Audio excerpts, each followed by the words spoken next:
नाज़रीन, हिन वक़्तु असां सीशन कोट नवाबशाह जे ॿाहिरां मौजूदु आहियूं, जिते नवाब वली मोहम्मद में 3 महीना हिकु दर्दनाक वाक़ियो पेश आहे, जंहिंमें 5 भंड बिरादरी जा माण्हू क़तलु कया विया। उनजी हाई कोर्ट तरफ़ां सिराज लाशारी साहब खे जांच मिली आहे। सर, ही तव्हांखे जेकी जांच मिली आहे नवाब वली मोहम्मद साने जी, केतिरी जांच पहुती आहे ऐं हुन में तव्हां केतिरी इन्वेस्टिगेशन कई आहे?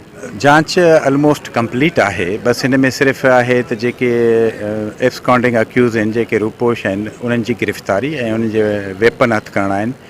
ये इंशाल्लाह कोशिश जारी आहे, अल्लाह चङी कंदो। जी बिल्कुलु। उन जॾहिं मूंखे केस पेपर मिलिया 23/4 ते, त उन खां पहिरियां ई SSP साहब नवाब शाह इहा कार्रवाई करे मथे मोकिली छॾी। इंशाल्लाह असांजे कोर्ट में उमेद आहे मुख्य जेके जवाबदार आहिनि, आबिद ज़लदार या मोहसिन ज़लदार, इंशाल्लाह ताला थी वेंदा। ठा कंदासीं कोन।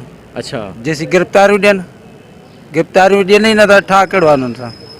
अच्छा, पुलिस मां भला तव्हां उमेद आहे त पुलिस गिरफ़्तार? मां असां तयारी मां त मुतमइन आहियूं। सिराज साहब खे जांच मिली, हाणे ॾिसूं छा थो थिए अॻिते। जेको उनजो फिरादी आहे, उनजो चवणु आहे त असांखे का बि उमेद न आहे पुलिस मां। अदालतुनि में असांखे उमेद आहे त जवाबदार ज़रूरु गिरफ़्तार थींदा। कैमरामैन समीर शाहणी सां गॾु ज़ुल्फ़कार ख़ासकेली, सिंध TV न्यूज़, नवाबशाह।